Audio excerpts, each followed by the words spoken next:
distinguished colleagues, members of Congress, women's rights leaders, friends, I want to thank you all for joining us today. I especially want to thank Sheryl Sandberg, Hadassah, WITSO, the National Council of Jewish Women, the World Zionist Organization, and Interwoven Shazur. Without your efforts, today's event would not have been possible. Friends, on October 7th, Israel suffered the most brutal massacre since the Holocaust. The atrocities committed by Hamas were more barbaric than ISIS. Some say more cruel and barbaric than the Nazis. Babies were murdered and beheaded. Families were bound together and burnt alive. Children were executed in front of their parents and parents in front of their children. But tragically, Hamas's heinous war crimes and crimes against humanity did not end there. On October 7th, Hamas perpetrated rape and sexual violence, exploiting these unforgivable crimes as weapons of war. These were not merely sick, spur-of-the-moment decisions to defile and mutilate Israeli women and girls, to parade their naked bodies in the street while onlookers cheered. This was premeditated. This was planned. This was instructed. Hamas terrorists were told to commit these acts of sheer evil in order to terrorize us and our families, in order to drive us away from Israel out of fear. This is the enemy that we are facing.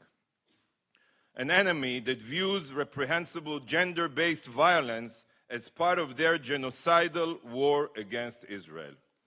An enemy that proudly weaponizes the cruelest forms of sadism, an enemy that views Israelis not as human beings, but as vermin. This is precisely why such evil must be eradicated. Hamas has no place among humanity. Today, we will hear how women of all ages, from young girls to grandmothers, were not spared. We will hear of violence that is absolutely unthinkable. We will hear the voices of those who can no longer tell their stories, and this is why today's event is of the utmost importance. Sadly, the very international bodies that are supposedly the defenders of all women showed that when it comes to Israelis, indifference is acceptable. To these organizations, Israeli women are not women.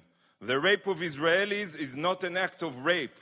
Their silence has been deafening.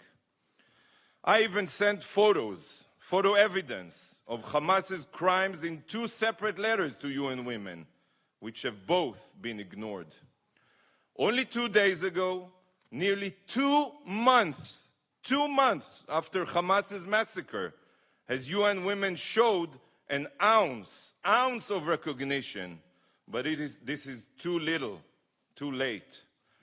UN Women ignored all of the proof and were blind to all the evidence, including video footage of clear testimonies of sexual crimes. Instead of immediately supporting the victims, UN Women brazenly suggested that Hamas's gender-based violence be investigated by a blatantly anti-Semitic UN body. This is UN Women's response. So I will state clearly today, the investigation that truly must be carried out is an investigation of UN Women's indifference to the heinous crimes against Israeli women.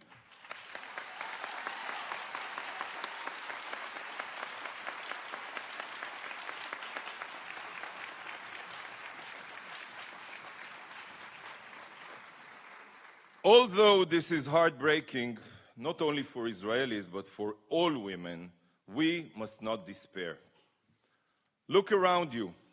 Look at this room.